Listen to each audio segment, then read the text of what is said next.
निर्णय प्रक्रियेवरती दबाव टाकण्यासाठी हेतुपुरस्पर आरोप केले जात आहे हे मी यापूर्वीही सांगितलं आहे आणि आत्ताही हेच माझं स्पष्ट मत आहे असं मी सांगू इच्छितो। सन्मान्य मुख्यमंत्र्यांना अध्यक्ष हे कोणत्या कारणास्तव भेटू शकतात, काय काय कामं असतात ह्याची संपूर्ण कल्पना माजी मुख्यमंत्र्यांना असायला हवी असं माझं मत आहे। आणि तरीही जर का ते असे आरोप करत असतील तर त्याच्या पाठचा हेतू काय आहे हे मला वाटतं स्पष्ट होतं। सन्मान्य विधानसभा अध्यक्ष ज्या वेळेला अपात्रतेच्या याचिका निकालीत काढीत असतात त्यावेळेला त्यांना इतर कामं करू नयेत असा कुठेही आदेश नाहीये। विधानसभा अध्यक्ष म्हणून विधिमंडळाच्या बोर्डाची कामं असतात, त्यात मुख्यमंत्री पण सदस्य असतात। मग आमदार म्हणून माझ्या विधानसभा मतदारसंघातील प्रश्न असतील ते पण सोडवणं हे माझं कर्तव्य आहे आणि राज्याशी निगडीत इतर प्रश्न जे आहेत त्या संदर्भातही राज्यातील कार्यकारी मंडळाच्या मुख्य व्यक्तीशी संपर्क साधून जर का प्रश्न सोडवण्यास मला गरज असेल तर मला वाटत नाही त्याकरता मला कोणाची परवानगी घ्यायची गरज आहे। नंबर 1, सर्वप्रथम माजी मुख्यमंत्र्यांबरोबर बैठक ही 3 जानेवारीसाठी नियोजित होती, परंतु ती होऊ शकली नाही कारण मी आजारी होतो आणि इन्फ्लुएन्झाची लागण झाल्यामुळे मला 3-4 दिवस घरातनं बाहेर पडता आलं नाही।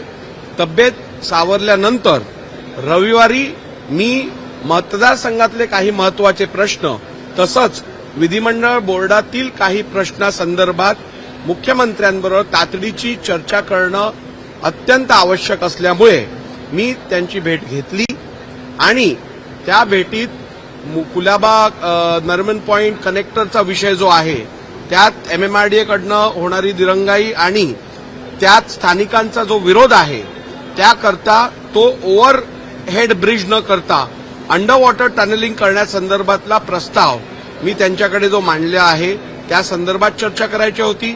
मुंबईतल्या दक्षिण मुंबईतले 8 मोठे रस्ते ज्याचं कॉन्क्रिटीकरण थांबलं आहे ते त्वरित चालू करणं अत्यंत आवश्यक आहे हा मुद्दा होता। दक्षिण मुंबईतील 6 लोकेशनचं ब्युटिफिकेशन माझ्या मतदारसंघातील नरिमन पॉइंट, माझ्या मतदारसंघातील रिगल सर्कल, ऑर्नामेंट सर्कल ह्यांचं डेव्हलपमेंट होणं प्रलंबित होतं, त्या संदर्भातली चर्चा होती। आणि विधिमंडळातील कंत्राट कर्मचारी जे आहेत त्यांची परमनंट नियुक्ती करणं आणि जी 132 पदं रिक्त आहेत त्या संदर्भातही लवकरात लवकर बोर्डाने निर्णय घेणं या संदर्भात चर्चा प्रलंबित होती। ती पूर्ण करण्यासाठी मी मुख्यमंत्र्यांना भेटलो, परंतु जी लोक स्वतः माजी मुख्यमंत्री झाली आहेत ज्यांना विधिमंडळ अध्यक्षांच्या कार्याची माहिती असावी, विधानसभा अध्यक्षांच्या कार्याची माहिती असावी, त्यांनीच जर का असे बिनबुडाचे आरोप केले तर त्याचा हेतू काय आहे हे आपल्या सर्वांना स्पष्ट समजलं असेल।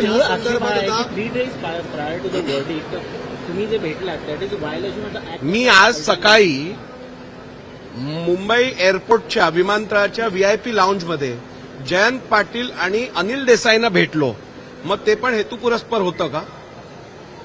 माझी भेट झाली, तिकडे भेट झाल्यावर चर्चा होते। गेल्या वर्षभरात शिवसेनेच्या ज्या आमदारांवरती अपात्रतेची याचिका दाखल आहे त्यापैकी एकही मला भेटला नाही का?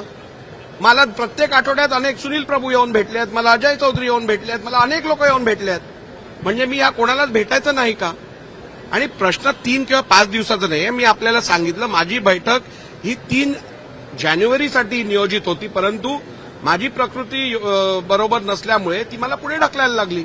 मग जर का आज कुठच्या महत्वाच्या कारणाने मी मुख्यमंत्र्यांना, उपमुख्यमंत्र्यांना किंवा कोणाला भेटलो किंवा विधिमंडळातील सदस्यांवर ज्यांच्यावर याचिका चालू आहे त्यांनी जर माझी भेट घेतली काही महत्वाच्या कारणासाठी तर ह्याचा अर्थ मी त्यांना भेटू नये असा होतो का? सर, याआधी ज्या वेळापत्रकावर सुनावणी होणार होती त्या वेळापत्रकात तुम्ही बदल केला, उलट साक्षीसाठी सुद्धा अधिकचा काळ तुम्ही ठाकरे गटाला दिला होता, तरीही कारण काय वाटतं तुमच्यावर? मी आपल्याला सांगितलं की आरोप जेव्हा बिनबुडाचे आरोप होतात त्यावेळेला ते केवळ जो व्यक्ती निर्णय घेत असतो त्या व्यक्तीच्या निर्णय प्रक्रियेवरती प्रभाव टाकण्यासाठी, दबाव टाकण्यासाठी असे आरोप केले जातात। पण आपल्या माध्यमातून राज्याच्या आणि देशाच्या जनतेला मी आश्वासित करू इच्छितो की मी जो निर्णय घेणार आहे तो संविधानाच्या तरतुदीच्या आधारावरती 1986चे जे नियम आहेत त्याच्या आधारावरती आणि विधिमंडळाचे जे पायंडे आहेत, जे प्रथा परंपरा आहेत, त्या सर्वांचा विचार करून अत्यंत लिगली सस्टेनेबल निर्णय मी घेईन, ज्यातून या राज्याच्या जनतेला न्याय मिळेल. निर्णय समोर आलेला आहे. सुनील केदार यांच्या शिक्षेला स्थगिती देण्यात आलेली आहे.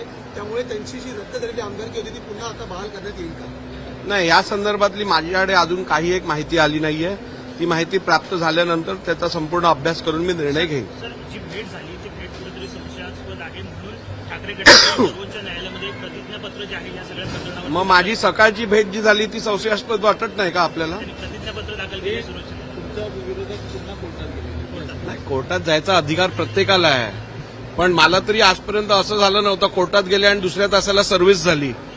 म्हणजे सर्व्हिस करून कोर्टात जाऊन काय दबाव पडणार नाहीये माझ्यावर. माझी बाजू ही अत्यंत मी जे कार्य करत आहे ते अत्यंत कायदेशीररित्या योग्य आहे.